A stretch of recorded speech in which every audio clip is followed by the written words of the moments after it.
Olá pessoal, tudo bem com vocês? Eu sou Carlos Santos Júnior. Nós estamos aqui de novo com a casa cheia, graças a Deus. Sejam bem-vindos, né, todos vocês. Nós estamos com a casa cheia para mais um episódio do Sick Flow, Ventilando Ideias, o podcast da Sick Flux. Hoje eu estou aqui, primeiramente, com meu amigo, companheiro de trabalho, né? Fomos forjados no mesmo estado, lá no Piauí. Estou aqui com o Matheus Sampaio. Beleza, Matheus? Tranquilo, Carlos. Um prazer estar por aqui. Bem-vindo. O Matheus, ele é engenheiro de aplicação também da SickFlux e vai me ajudar aqui nesse bate-papo.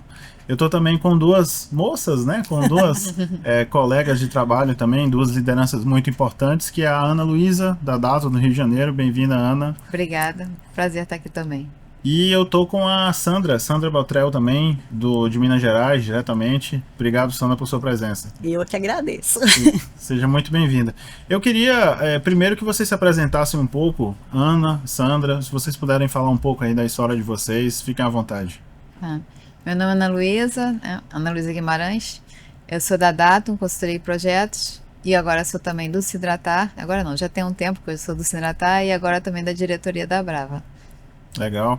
Muitas funções. Eu, Sandra Botrel, da Proterme de Belo Horizonte. Atualmente eu não estou integrando a diretoria da Abrava, mas há um tempo atrás eu já trabalhei como na parte do departamento de projetistas, né? Uhum. E já estamos aí um bom tempo no mercado fazendo projetos. E foi presidente do DN. Fui presidente um tempo. Com certeza a gente vai comentar sobre. Sem dúvida. Assim, de alguma maneira, a história de vocês duas é semelhante. De alguma forma, porque vocês são a segunda geração de dois escritórios de projeto muito importantes para o Brasil, né? De dois projetistas, de dois engenheiros que tiveram uma contribuição muito grande para o país como um todo, que desafiaram projetistas. Então, vocês podem comentar um pouco sobre a história do pai de vocês, né? De como que nasceu essa ideia de trabalhar com ar-condicionado, né? Enfim, no seu caso, o Edson Tito, né? Sim.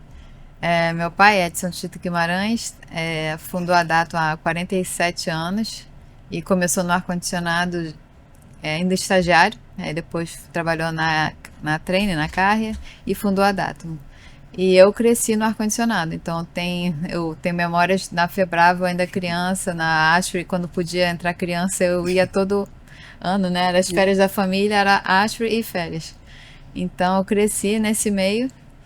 E aí eu acabei trabalhava nas férias, quando já com 16 anos eu trabalhava na administração, no RH, depois fui pro CAD, e aí entrei na faculdade, estagiei, e aí ainda fiz um tempo de estágio em cálculo estrutural.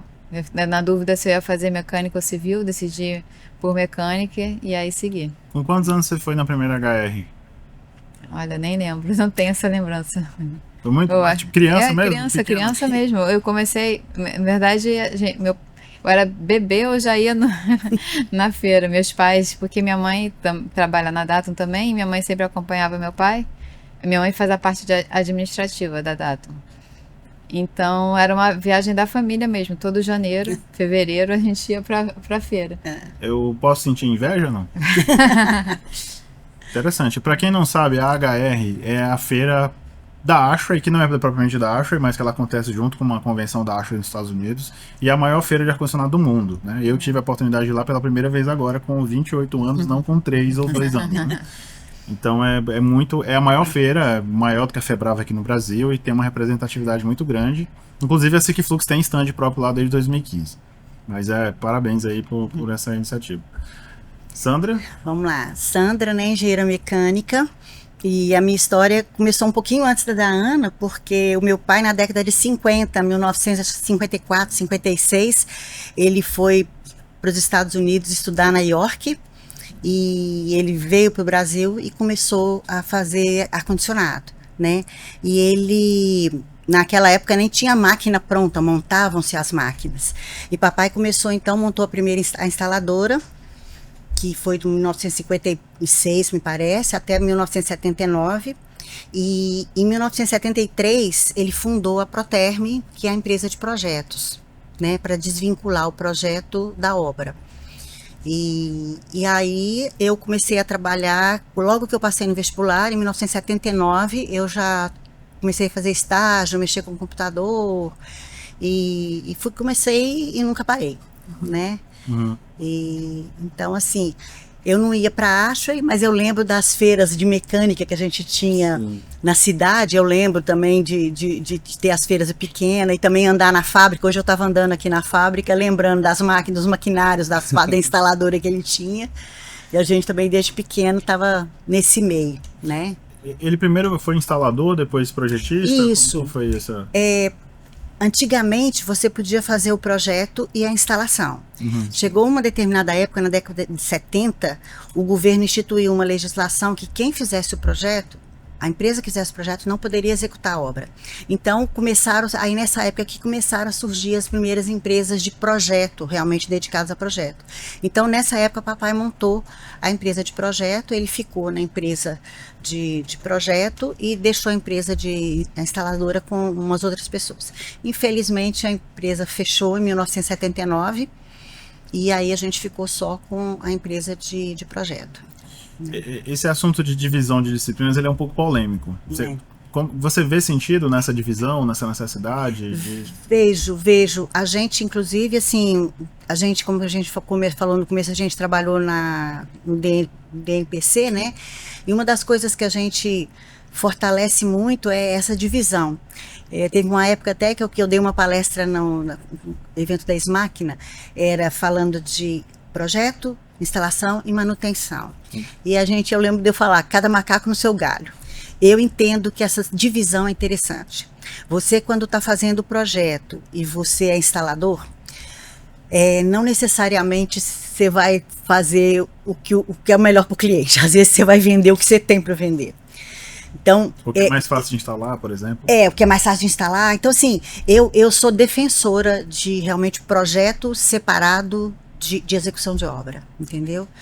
E nessa época, o papai mesmo, quando ele montou a de projeto, ele meio que saiu fora da direção da empresa de instalação. E que na época, foi um grande erro, porque a gente acabou tendo que fechar a empresa, porque as pessoas que estavam na frente não foi muito legal. Então, assim, mas eu sou defensora de que projetista é projetista, instalador é instalador e a parte de manutenção também. É um tripé, né? Eu acho que esse tripé precisa ser valorizado, entendeu?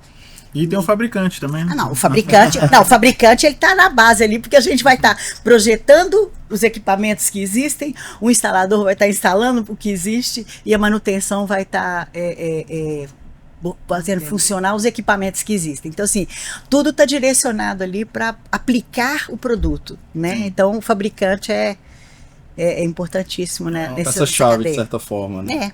É muito interessante. Tanto o projeto quanto a obra e a manutenção só existem por causa do produto, né? Por causa do fabricante. Se não existisse o produto, não existiria nada para a gente projetar, nada para a gente manter. E o produto só existe porque o instalador nos pediu, o projetista especificou, né? Enfim, um ciclo, né? De certa forma, cada um acaba interferindo no que se cabe, né? Isso aí.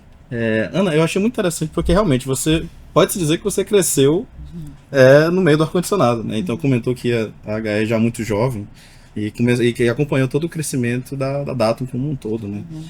Desde a época que os desenhos, os projetos eram feitos na mão. Na prancheta, né? Eu peguei algumas disciplinas de desenho que tinha que chegar mais cedo para fazer a prancheta. As costas doem, só de pensar nisso. Fomos na mesma sala de aula, né, de certa forma. Como é que você enxerga hoje essa diferença? Como foi e como é nos dias de hoje? Pois é, eu lembro até que uma das coisas que eu fazia nas férias era pintar duto com graxa de sapato no papel vegetal. Eu raspava vegetal. Raspava vegetal para corrigir. Meu primeiro serviço foi raspar vegetal. Olha só. Eu gostava, ele tinha que ter todo um jeito para não arranhar a planta. Então, peguei essa. Quando eu estava na faculdade, que começou. Na verdade, a gente já tinha começado o CAD um pouco antes, mas eu trabalhei no CAD no 386, que já era, nossa, monitor laranja. Então, eu vi todo esse processo, né? Peguei essa transição.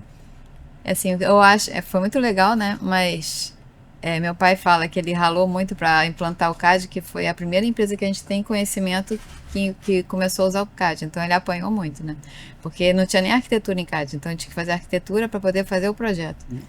Aí, enfim, e hoje o que eu percebo é que se perdeu um pouco aquela coisa de pensar eu lembro assim, da gente pegar a arquitetura, botar um papel manteiga em cima, rabiscar a ideia, o arquiteto aprovar e passar para a etapa seguinte, estudo plenar, anteprojeto, projeto básico. Em 3 fases normalmente se entregava um projeto. Hoje em dia a gente revisa o estudo preliminar várias vezes, revisa o anteprojeto várias vezes. Todo mundo se acomodou que é digital, você pode revisar, não é? Fácil. E aí depois e tem acontecido muito a gente chegar no projeto básico, 3 fases, já revisou várias vezes, o arquiteto revisar um negócio que ele já podia ter revisado lá no estudo preliminar. Então, os arquitetos estão, desculpa, arquitetos, perdendo um pouco isso de tentar estudar e criar o projeto junto e não esperar receber, ele tá todo pronto para ir compatibilizar e comentar. Isso é uma coisa que eu percebo dessa mudança de hoje em dia. Não sei o que você acha, Sandra. Hoje a gente tem, desculpa, mas hoje a gente tem algumas ferramentas como o BIM, né, de certa forma. Então todas as equipes acabam trabalhando juntas no mesmo arquivo praticamente. Então essa compatibilização ainda já é um pouco mais facilitada de certa forma, né? Mas o que eu sinto, uma coisa que a Ana falou da questão de você pensar o projeto, é realmente o pessoal pensar. As pessoas saem fazendo as coisas. Porque como é fácil mudar, sai fazendo e não pensa, né? Então, assim, eu acho que essa questão de pensar, tem hoje o BIM, que você consegue ver em 3D, mas eu falo assim, quando eu estou projetando uma coisa, se eu estou olhando, eu já estou pensando no corte, eu já estou imaginando o que vai acontecer, eu já sei se vai passar, se não vai passar. Tudo bem que com essas ferramentas hoje a compatibilização é muito mais fácil de ser feita, mas assim, se a gente já consegue pensar antes, é muito mais interessante. E o que acaba é que o pessoal não pensa, o pessoal acha que a ferramenta vai resolver os problemas. Né? Faz, aí depois é que vai ver que está passando outra tubulação. Gente, a gente já sabia que ia passar a tubulação, a gente já sabia que tinha iluminação. Então, assim, você, ao dar a solução, você já pode pensar nisso. Então, eu acho que a tecnologia é muito boa, né? Ela facilita muito, mas o pessoal mais novo hoje não consegue ter essa cabeça pensante. Eu acho que acha que a ferramenta vai resolver o problema, né? E ela não resolve. A gente sente um pouco disso no software de seleção de ventiladores, né? O pessoal não sabe o que está acontecendo ali por trás, não sabe interpretar. Eu acho que eu vejo um pouco nesse sentido. Mas esse ponto de vista que você colocou, eu achei ele importantíssimo. Assim, eu até faria um highlight dele, assim, vamos fazer depois talvez um corte só nesse sentido, porque de alguma forma os arquitetos ou quem concebe ali o conceito inicial ficou mal acostumado com a possibilidade da correção, né? Só que, teoricamente, o projetista ele devia ser tipo um taxista que vai contando ali a hora conforme ele vai corrigindo, vai estar retrabalhando, né? E, de alguma forma, às vezes, normalmente, pelo que eu vejo, isso não acontece, né? E quando o arquiteto é bom e é desses que pensa junto, o estudo preliminar, às vezes, já saía definido da reunião, né? Porque já se pensava junto. E já acordava precisar desse espaço. Posso trocar por isso? Pode. Aí já vai ali. Agora cada um manda por e-mail. E as reuniões às vezes são para corrigir coisas que poderiam ter sido antecipadas, né? Eu tô fazendo um projeto agora que a gente está na revisão, acho que 39 de arquitetura. Inimaginável isso. Imagina, sabe? Desiste. Aí nessa hora eu brinco assim, ai que saudade do vegetal. Porque quando tinha o vegetal, não se mudava tanto as coisas assim, porque era muito mais difícil de mudar. Sim. Hoje em dia, as coisas se mudam numa facilidade tão grande. É tudo muito fácil de mudar. Entendeu? E eu acho que isso, o que é para agilizar acaba trazendo um problema, né? Trazendo mais. Sim. Entendi. Interessante. A gente conversava um pouco antes, nós dois fizemos cursos do Sindratar. Fizemos cada um na sua área, de certa forma, mas assim, é uma instituição que é uma referência, é uma instituição muito importante. E assim, a gente seguiu na escola, de certa forma, a gente se formou, né? E na faculdade, na Universidade Federal do Piauí, e continuamos ativamente a estudar. A gente acaba nunca parando de estudar, a gente é um estudante constante. Como você enxerga o papel dessa associação no mercado do HVAC, que pelo menos eu sinto que precisa tanto desse tipo de material? A gente precisa formar profissionais preparados e que façam bons projetos para que o fabricante, o instalador, o comissionador acaba tendo o seu trabalho mais facilitado. Como você enxerga o papel? O Sindratar, a função do sindicato patronal é defender os interesses das empresas do setor. E há muito tempo que a demanda do setor é qualificar a mão de obra. E aí o curso do Sinratá já está na 24ª edição, né? Então são 24 anos e o curso até quando começou teve apoio do IME, Instituto Militar de Engenharia. Hoje em dia está caminhando com as próprias pernas, né, do Sinratá. E a ideia é isso, é formar e qualificar a mão de obra. O curso são 8 professores do mercado. Então, essa é uma boa qualidade do curso, de pegar profissionais que estão atuantes no mercado, né, para treinar, e cada um num assunto, né. E vocês que fizeram... Sim. Podem... até eu fiz um depoimento uma vez. Isso, eu tenho um testemunho aqui. Atenção, quando eu entrei na Sigflux, eu era vendedor do comercial. Vendia, batia na porta, tá aqui meu exaustor. E o vendedor, ele até precisa de embasamento técnico, mas ele não necessariamente precisa, né? É uma função de relacionamentos, algumas vezes, né? E à medida que eu fui fazendo o curso do Sinratá, do Rio de Janeiro, que é o Sinratá específico, né? A cada disciplina, eu desbloqueava uma capacidade de discutir com o projetista ou com o instalador e vender um pouco mais. Ter mais argumentos. Então, eu entendi difusão, entendi carga térmica, entendi distribuição de ar, entendi tipos de ventiladores. Então, meio que cada disciplina que eu ia fazendo, eu procurava quem era o projetista que mais entendia sobre aquilo para discutir sobre. E nesse processo natural, no final do curso, eu já era um engenheiro de aplicação vendedor, sabe? Literalmente, por buscar essa informação, por buscar esse conhecimento. Então, realmente foi muito importante, né? Bem completo. E eu costumo dizer que o curso do Sinratá do Rio de Janeiro, ele é um curso que ele é básico, objetivo e direto, né? Ele é feito para você sair do curso fazendo projeto e ganhando dinheiro. Esse é o objetivo. Sabe? Não é provar o conceito literalmente é algo prático e aplicável, né? E até nesse contexto também, existem vários Sindratares, digamos assim, no Brasil, porque é uma entidade estadual, né? Isso. Mas, de fato, o Sinratá do Rio de Janeiro, ele exerce um papel tão interessante que você faz parte da diretoria, que pra gente, quando a gente fala Sindratar, já pensa que é o do Rio de Janeiro. Várias pessoas pensam direto. Nem dizer que é o RJ. Que é o do Rio de Janeiro. Porque realmente é uma instituição que, né, tem uma seriedade, faz muitos eventos ao longo do ano. E que forma uma escola, né? São 24 anos, multiplica isso por 60 para ver quanto que dá de alunos, né? Então, até um ponto assim que a gente percebe viajando no Brasil inteiro. Já passamos de 1.000 alunos. Então, a gente percebe no Brasil todo que existem escolas de ar-condicionado, tipos de forma de pensar diferente. Existe a escola de Minas Gerais, né? Existe a escola de São Paulo e existe a escola do Rio de Janeiro, que ela é muito fundamentada nesses professores do Sinratá, né? Então, a gente segue uma linha de raciocínio. Bem legal. Sandra, você também já foi presidente do DNPC da Brava. Isso. Né? Você também faz parte da Brava. E acredito que você tem uma função associativa em geral, né? Por que você faz isso? Como que começou isso? Por que você gasta esse tempo em vez de assistir alguma coisa? Não, vamos lá. A nossa empresa, ela estava muito em Minas, né? Mineiro ali, quietinho, né? Aí eu lembro que uma época eu coloquei como uma meta levar a empresa para um nível nacional, novamente, porque ela antigamente ela tinha um nível maior. E aí eu resolvi, não, eu sabia que tinha o departamento de projetistas e eu resolvi começar aí. Então eu pegava ônibus, ia de ônibus de Belo Horizonte para São Paulo para participar das reuniões, que as reuniões eram só lá em São Paulo. Então eu ia e eu comecei muito ali a participar. E as reuniões eram assim, eram os feras, era Aldo Bianco, o Caiano Pai, então, o Edson, era o pessoal mais velho que estava lá. E eu comecei aí. E eu comecei a me envolver, comecei a dar palpite ali, e um belo dia, numa das eleições lá, a gente foi eleita para a parte de assumir a frente, né, a diretoria, a presidência do departamento. Então a gente ficou, eu, Roberto, Fábio, Caiano, ficamos aí alguns anos entre 78, não, 78 não, entre 92 e 2000, a gente ficou meio que revezando.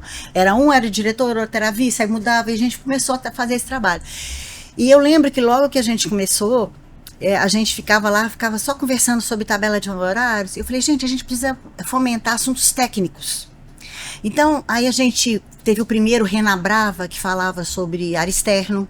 Então, a gente começou a trabalhar nisso. E foi quando a gente teve a ideia de montar o primeiro Encontro Nacional de Projetistas. Então, assim, na época, a gente pegou um mailing de alguns fabricantes e nós mesmos é que mandamos os e-mails e tudo. E fizemos bloquinho, canetinha, grampeado, não tinha patrocinador, não tinha nada. E foi muito legal porque a gente conseguiu, o primeiro foi só um dia, durante a Febrava, e numa tarde nós conseguimos colocar 250 profissionais a tarde inteira ali debatendo. Então foi muito legal a gente ter feito isso. Aí no outro ano, na outra Febrava, a gente fez o segundo encontro. E começamos a fazer esses encontros para debater assuntos técnicos, porque acho que é importante ter essa troca de informação, entendeu? Esse conhecimento. E de lá para cá o departamento foi se estruturando, eu fiquei afastada um tempo e o pessoal foi estruturando, e hoje o Encontro Nacional de Projetistas é um dos eventos mais assim, que tem maior peso no mercado, né? Na parte da parte da gente do ar-condicionado, o pessoal briga para ser patrocinador, então assim, então é um trabalho que evoluiu. Eu falo que eu tenho um orgulho de saber que a gente começou lá atrás com essa ideia e pôs para funcionar, né? Mas justamente isso, a questão de procurar conhecimento, entendeu? De trazer informação. Sim. A gente teve debate com o pessoal da Anvisa, na época que o ministro Sérgio Mota morreu, né? Então a gente conversou sobre a questão de qualidade do ar lá atrás, sobre limpeza de dutos. Então eram coisas que a gente começou a discutir nas reuniões, no caso dos encontros, né?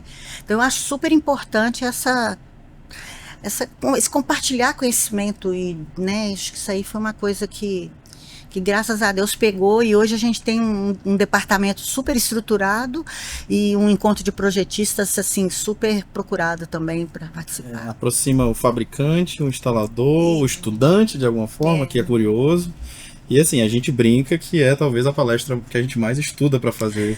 Com certeza. Eu ia dizer alguma coisa nesse sentido mesmo. Quantas palestras a gente faz no ano, Matheus? Mais de 15, mais de 20, com certeza. Cada um da aplicação. E Cada são 7 pessoas hoje. Sim. O ENPC é o mais difícil. É o que a gente mais... Fogo, né? Não somente pelo público, que é projetistas e tudo mais, mas porque tem um tema provocativo, né? Você tem que ficar dentro do escopo. Olha, é complicado. Assim, a gente espreme tudo que a gente tem para conseguir fazer uma boa apresentação. O nível das perguntas é sempre muito alto. Mas eu acho importante esse trabalho associativo, e a gente conseguiu, hoje a gente tem, no departamento a gente tem, é muito interessante, porque a gente tem um grupo de concorrentes, mas um grupo de amigos. Sim, muito legal isso, é muito legal. A gente tem hora que faz parceria, há pouco tempo a gente fez uma parceria com a Ana num trabalho, então assim, sabe, ela vai passear em Belo Horizonte, me liga, a gente sai para passear também, eu vou pro Rio, então a gente tem a parte técnica, e criou-se um vínculo realmente, e é um vínculo de, a gente tem um grupo, então alguém está com alguma dúvida, faz a pergunta, as pessoas se ajudam, entendeu? O pessoal não tem aquela que é concorrente meu, não vou te responder nada não, é um grupo muito interessante. Acho que isso para mim é o mais importante, que a gente conseguiu buscar essa questão de trocar esse conhecimento num nível de amizade, num nível de colaboração muito legal. A gente espera ansiosamente. Chegar o gostoso. Tenho certeza que não deve ser difícil, não deve ser fácil, na realidade, de você organizar tantas pessoas e tantos fabricantes, na realidade, em um local só. Hoje está mais fácil, porque hoje a gente, graças a Deus, tem estrutura da Brava para fazer isso com a gente, né? Na época lá atrás é que foi engraçado, porque não tinha nada, éramos nós mesmos que resolvemos fazer. Então foi um negócio assim, muito doido. Hoje, graças a Deus, a gente tem uma estrutura, tem estrutura de marketing, tem estrutura que olha a parte do suporte todo. Então, assim, a gente tem uma estrutura da Brava que nos suporta de uma maneira muito, muito boa, entendeu? Tanto uma ideia. Todo grande evento nasce de uma vontade de compartilhar informações, compartilhar. Acho que o networking também é uma coisa que é muito importante também, ainda mais no mercado que a gente tem hoje em dia. Eu queria falar um pouco sobre os pais de vocês, se me permitirem. Né, o próprio Edson e o Pérez, eles são referências na área que a gente tem hoje em dia. E eu tenho uma certa curiosidade de saber quais foram, assim, os grandes feitos, né, os highlights, por assim dizer, da trajetória dos pais de ambos. Né? O que vocês elencariam ali no topo da vida de vocês? Eu acho que assim, o Edson, né, que quando eu falo de trabalho eu falo Edson, porque às vezes o pessoal do mercado, o cliente não sabe que é meu pai. Né? Eu sempre vi ele com uma mente inquieta, né? Ele tá sempre bolando alguma coisa diferente, pesquisando, e na feira eu lembro da surpresa dele, de ver. Eu lembro a primeira vez que ele viu uma bomba inline. Então, assim, ele ficou tão feliz do que ele viu. Então, assim, ele tem essa coisa de trazer a inovação, de trazer para o Brasil as tecnologias novas. E foi a primeira vez que várias tecnologias foram implantadas no Brasil, ele trouxe, né? Então, acho que é essa mente inquieta que é o que mais marca para mim nele. E, inclusive, a cogeração de energia, né? Que ele estudou e saiu um pouco do ar-condicionado para ver chegou a implantar 10 centrais de cogeração de energia, ou 11, se não me engano, uma coisa assim, que era uma coisa totalmente nova na época, né? Em 91, né, não tinha. Então, você gerar energia elétrica e térmica a partir do gás natural, então foi na planta da Coca-Cola, em Jundiaí, ele gerou 7 utilidades a partir da queima do gás natural. Água quente, água gelada, vapor, CO2, nitrogênio, energia elétrica, e tem mais uma que eu não estou lembrando. Tudo a partir do gás natural. E essa obra até foi prêmio da ASFRI, né? Então acho que e eu acho muito corajoso, né? Porque até na termoacumulação do Norte Shopping, quando o sistema não estava funcionando, depois foram descobrir que era sabotagem, tinha uma bota dentro da tubulação de água gelada. Mas enfim, até ele descobrir isso, sabotagem mesmo. Mas até descobrir, ele já estava nas vésperas do sistema de inaugurar o shopping, e o dono do shopping perguntou: tá bom, mas onde é que tem outro tanque como esse? Ele falou: não tem. Ele falou: você me usou de cobaia? Aí eu falei: gente, que coragem de fazer uma coisa que nunca tinha feito antes. Confiar muito nos seus cálculos, acho que é isso que eu admiro mais. Legal. Bom, papai, a gente chamava ele de professor Pardal. Ele era meio inventor, ele era poeta, e ele tinha essa questão também de ter uma mente mais para frente, sabe? Quando eu comecei a trabalhar, não existia computadores, PCs, não existiam ainda, mas ele já tinha as 2 maquininhas de calcular programáveis. Ele não sabia mexer não, mas ele comprou e botou dentro do escritório, né? Então ele sempre estava correndo atrás, e tem uma história interessante entre os nossos pais, porque quando foi feito o projeto da Uzi Minas, que é um prédio lá em Belo Horizonte de 4.000 TRs na década de 70, o papai contratou o Edson para poder fazer o cálculo da carga térmica, porque o Edson já tinha desenvolvido um programa. E eu tenho os resultados naquele papel guardado lá, é coisa que a gente não joga fora. Contínuo. É formulário contínuo. Eu tenho o cálculo de carga térmica da Uzi Minas, que foi feito pelo Edson, porque no caso o papai fez o projeto, entendeu? Então ele sempre foi uma mente assim, ele tinha essa questão de estar meio à frente do tempo, né? Sim. Então ele era assim, ele era inventor. Adorava inventar umas coisas, patenteava, fazia umas patentes, entendeu? Então, assim, fez essa livro, mente, que é talvez o principal livro e o papai tem essa questão de ter trabalhado, além do ar-condicionado, na parte de acústica. Então, ele é um dos poucos especialistas que existiam na época dele de acústica, né? E era um dos, aí diria, talvez o único que interligava as duas coisas, a parte do ar-condicionado. E ele escreveu esse livro, que é um livro assim bem legal, que está aí no mercado. O pessoal gosta muito de... Acústica, arquitetônica e condicionamento de ar. Pesquisem. Isso aí. Como que começou essa ideia ele fez algum curso de acústica especificamente, ou foi necessidade e demanda? O que acontece? Quando ele voltou dos Estados Unidos, ele foi fazer na época o doutorado Não era igual hoje, que você tem mestrado, doutorado, ele já foi direto para o doutorado, e ele tinha que escrever uma tese. E na época ele já estava dando aula na escola de arquitetura, para a área de arquitetura, né, na parte de conforto. E aí ele resolveu estudar sobre acústica. E a tese, o livro que ele escreveu, o primeiro livro, era a tese de doutorado dele. Entendi. E ele começou a pesquisar sobre esse assunto e aí ele escreveu o livro. E o livro dele tem uma história interessante, porque ele escreveu o livro e na época o pessoal da arquitetura ele queria fazer o lançamento lá dentro, mas papai também era assim, né? Ele chamou o arquiteto Silvio de Vasconcelos, que era um super de esquerda na época, para fazer o prefácio do livro, e eles não deixaram lançar o livro dentro da escola. Então ele contratou um pipoqueiro e colocou na porta da escola e lançou o livro na porta da escola com um pipoqueiro. E beleza. E aí era um livro pequeno assim, e o livro esgotou e ficou esgotado. Aí um belo dia, um ex-aluno dele foi na Rússia para fazer um trabalho e chegou lá, o pessoal perguntou: você conhece o professor Pérez de Silva?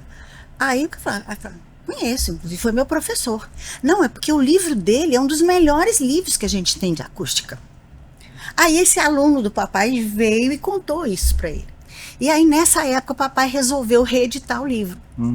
Entendeu? Aqui o livro, ele fez a primeira edição e tinha ficado esgotado. Aí ele reeditou e a primeira versão foi só acústica arquitetônica e depois ele reeditou acústica arquitetônica e condicionamento de ar. Então aí ele fez com essas duas partes, né? Então tem a parte de acústica voltada para a parte da qualidade interna do som e também para correções de problemas de acústica, né? E a parte de condicionamento de ar também passando os princípios básicos da parte de condicionamento de ar. Mas a história interessante é essa, que o livro estava lá esquecido, aí depois que esse aluno falou para ele, eu nem lembro o nome do aluno, aí ele resolveu reeditar o livro, e aí a gente fez, e junto com, inclusive, essas reedições, ele buscou patrocínios. Então ele buscou patrocínios de fabricantes, os fabricantes patrocinavam, ganhavam livros de presente, junto, né, pelo patrocínio eles recebiam um volume de livros que eles podiam fazer o que quisessem, e com isso papai conseguia arrecadar o dinheiro e editar os livros e vender. Bem legal. Inclusive, assim, essa parte de acústica, né, sistemas de ar-condicionado, normalmente é o calcanhar de Aquiles, né, do sistema de ar-condicionado. É como se, às vezes o cliente ele paga para sair de um desconforto térmico para entrar num desconforto acústico, né? Isso acontece. Queria que você comentasse um pouco mais sobre, de uma forma mais técnica, mais densa, até sobre essa parte de acústica, que você acabou herdando e estudando e desenvolvendo também essa parte, né? O que costuma ser o problema? Não, é o arquiteto que não desenvolve, é o construtor que não faz, é o fabricante que mente o nível de ruído? Vamos lá. A acústica, a gente tem alguns focos, tá? O foco principal a gente tem a acústica, que a gente fala que é a parte de isolamento. Então é para você evitar que o som de dentro saia ou de fora entre. Então você tem que ter as edificações feitas de forma adequada, né? E nisso está envolvido também a parte de equipamentos, porque se você tem um equipamento dentro, você tem que pensar de como aquele equipamento não vai impactar o lado de fora, né? E tem também a parte da acústica, que é a parte que a gente chama de tratamento acústico, que é para melhorar a qualidade do som. Aqui mesmo a gente tem um forro acústico, então com isso a qualidade do som aqui dentro fica melhor. Então, quando a gente pega o projeto, né, aí o arquiteto, existe muito desconhecimento.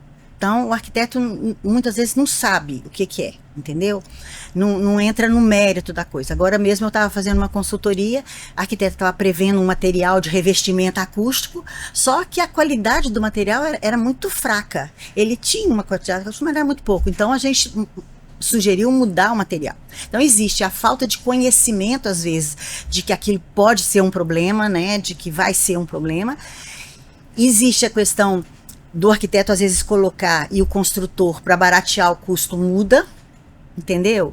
Então muda a execução daquilo, e aí com isso vem o problema. E vamos lá, o equipamento, a gente, querendo ou não, os equipamentos, eles são equipamentos mecânicos, então eles fazem barulho. A gente tem que entender que aquele equipamento é um equipamento que tem um nível de ruído e que você tem que tratar ele. né? Eu lembro um caso que a gente fala, por exemplo, a gente pega, hoje não usa-se tanto torre de resfriamento, ainda se usa, mas eu lembro a torre super silenciosa. A super silenciosa, ela faz 72 decibéis. É a torre super silenciosa. Então imagina que não é super silenciosa, né? Então assim, o equipamento, alguns você consegue diminuir, mas alguns é inerente a ele ter ruído. Então você tem que saber como instalar, saber onde instalar. Então é isso que, e às vezes o pessoal não toma esse cuidado. A gente, é o que você falou, você está resolvendo um problema, mas você põe uma máquina de ar-condicionado e o seu vizinho deixa de dormir. Sim. Você está dormindo agora super fresquinho, mas o seu vizinho não dorme mais, porque ele não tem ar-condicionado, a janela está aberta e ele não dorme por causa do barulho. Então eu acho que existem as três coisas que podem acontecer, né? E muitas vezes o ruim é a gente ter que sair corrigindo, né? Muitas vezes a instalação a obra foi feita e você tem que sair corrigindo. E no caso da acústica arquitetônica, aí o arquiteto muitas vezes consulta antes de executar. Então ele consulta para avaliar o que ele está fazendo, se está bom, se não está, como esse caso que eu citei. Eu propus um material, eu falei, olha, principalmente tinha um estúdio, eu falei, aqui para o estúdio esse material não vai ser suficiente, então vamos precisar usar outro. Aí a gente usou a mesma ideia que ela tinha, mas com outro material que tinha um coeficiente melhor. Então a gente conseguiu adequar. É tudo calculado, tem como fazer para dar certo? Tem como fazer para dar certo, você calcula tudo. Você calcula e hoje em dia também você tem simulações que você faz, né? A gente fez um projeto na verdade estamos fazendo, porque esse projeto não termina nunca, que é o da Catedral Cristo Rei lá em Belo Horizonte. A gente tem um parceiro que fez esse trabalho com a gente, e a gente fez um trabalho que chama auralização, que é você simular via computacional como que o som vai se comportar naquele ambiente. Então é um projeto do Niemeyer, todo côncavo, que não é a melhor das formas para acústica. Então foi feita a simulação primeiro do Dom Valmor falando, e ele fala, não escuta uma palavra que ele fala. O som embola inteirinho. Aí depois foram simulados com o tratamento acústico previsto, com os materiais de revestimento, absorventes. Aí ele fala, eles põem a voz de novo e consegue ouvir. Se você entrar na internet, tem alguns vídeos que mostram a auralização. Você consegue ver vídeos mostrando isso, o som falando. Nossa, que interessante. Muito... Toda vez que eu passo, vou para o aeroporto de Confins, a gente passa na frente. Então, assim, agora ainda não está.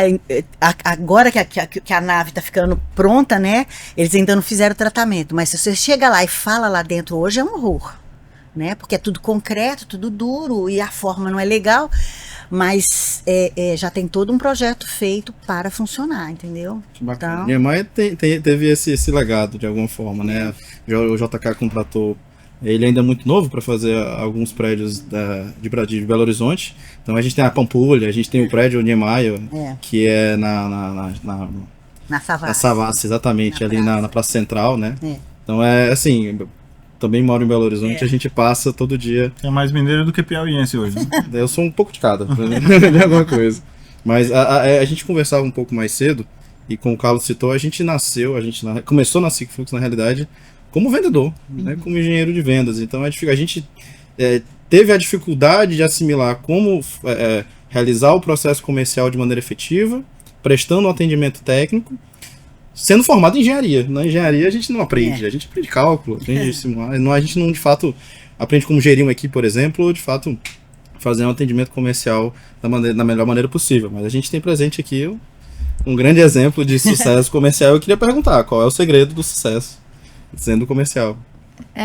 Na verdade nem foi planejado, né? Eu comecei trabalhava na engenharia em projeto, e a pessoa que fazia o comercial saiu, e eu pensei, eu acho que eu vou experimentar, ver como é que é trabalhar até porque precisava de alguém rapidamente no comercial, né? Então eu fui pro comercial pra ver como é que ia ser.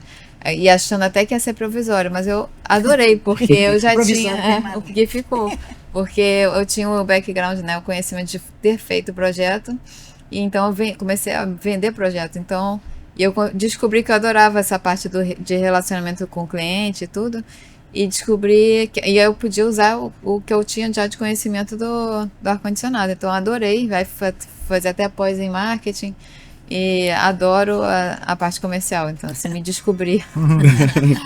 E é uma venda, como você falou, uma venda técnica, né? Sim. Às vezes eu visito, às vezes, um teatro, uma fábrica de salsicha, um prédio comercial, então são um estúdio de televisão, então são mundos completamente diferentes. Você chega lá com o engenheiro e conseguir entender o que ele precisa, qual é o problema, o que vai... Uma obra nova, um projeto novo. É Sim. bem legal. Tem quanto tempo que você está na função comercial da Datum? Eita, você me pegou. Vamos lá. Fazer E as vai contas. entregar a idade também. Mas Eu já entreguei a minha aqui. Eu acho que 25 anos, talvez. Há bastante tempo. Essa função, essa interlocução com instituições, com se hidratar e tudo mais, ajuda? Ajuda. Acaba que projeta a gente... É um trabalho voluntário, né? Mas aí tem... projeto, você acaba ficando mais em evidência, Isso, né? isso. Com certeza. E eu acho que além de... Fica em evidência e também passa credibilidade, né? Porque se o mercado te respeita, você... então acho que eu posso contratar É verdade. Bom, queria agradecer a presença de vocês. É uma honra recebê-las mais uma vez aqui na nossa fábrica. Vocês já vieram algumas vezes, né? Eu queria pedir um encerramento aí para vocês, que vocês dessem umas palavras finais. Eu queria que vocês comentassem um pouco sobre o que vocês viram na fábrica agora dessa vez, né? Porque vocês já viram algumas vezes, o que tem de diferente. Vocês tiveram acesso de forma antecipada aos lançamentos da Febrava, que a gente vai apresentar. Não vai né? contar. Não, segredo, ó. É segredo. Então eu queria que vocês comentassem, dessem suas palavras finais, mas também comentassem um pouco sobre tudo isso que vocês viram agora nas últimas horas. Né? Não, eu acho assim, a fábrica é um primor, né? Cada visita que a gente vem, a gente vê que vocês melhoraram, que tem um controle de qualidade absurdo. Então, vocês estão de parabéns. E eu acho legal também isso de estar sempre buscando uma forma melhor de fazer, uma nova tecnologia, um produto novo, de ouvir o mercado e de estar aberto a rever um produto até que já está... Como vocês contaram do Miguel Ferreiros, né, que deu dicas e vocês melhoraram o produto, eu acho isso muito bacana, muito bacana. E obrigado pelo convite, adorei. A gente que agradece. Somos honrados. Também foi muito bom a gente ver assim, num país que a gente está com tanta dificuldade, ver assim, o empresário investindo do jeito que vocês estão investindo, né? O pessoal está investindo, é muito bom. Investindo na pesquisa, então a gente vê o laboratório ali, os produtos sendo testados, é muito legal a gente ver isso acontecendo, e a gente poder fazer parte, estar lá dando sugestão, falando, ó, quem sabe faz isso aqui, então é muito legal a gente ver isso. Para mim é sempre bom vir aqui, né, e poder encontrar com a turma, ver a fábrica e sair. Hoje eu já brinquei, eu já anotei umas 3 coisas, já valeu a viagem, entendeu?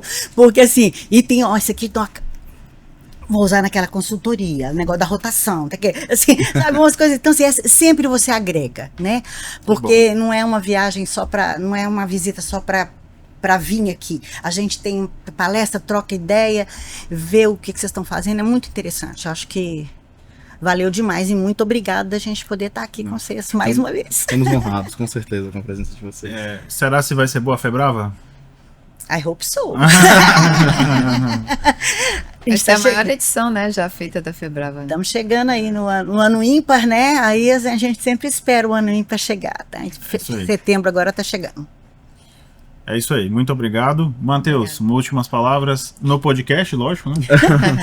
Não, eu queria novamente agradecer a presença de vocês, a troca ela sempre é muito válida, mas estar presente na fábrica sempre dá um sabor um pouco maior, né? A gente fala sempre, a gente mostra nas palestras a expansão que estamos fazendo, os lançamentos que a gente tem, mas ver as pessoas, de fato, o processo de fabricação, o processo de montagem, todo o processo de desenho na nossa engenharia, que a gente passou um pouco da manhã, então é sempre muito enriquecedor e eu sempre passo isso muito pelo menos nas palestras e nas visitas que a gente faz, né? Que se possível, quando puderem, marquem um dia na sua agenda para poder nos visitar, porque é diferente. Você tem um pouco da história também da empresa no início, então a gente passa sempre justamente um pouco desse contexto. É uma empresa que nasceu, é uma empresa familiar, né? É uma empresa que nasceu em São Paulo e hoje a gente já é bastante consolidado no mercado e vocês fazem parte disso, né?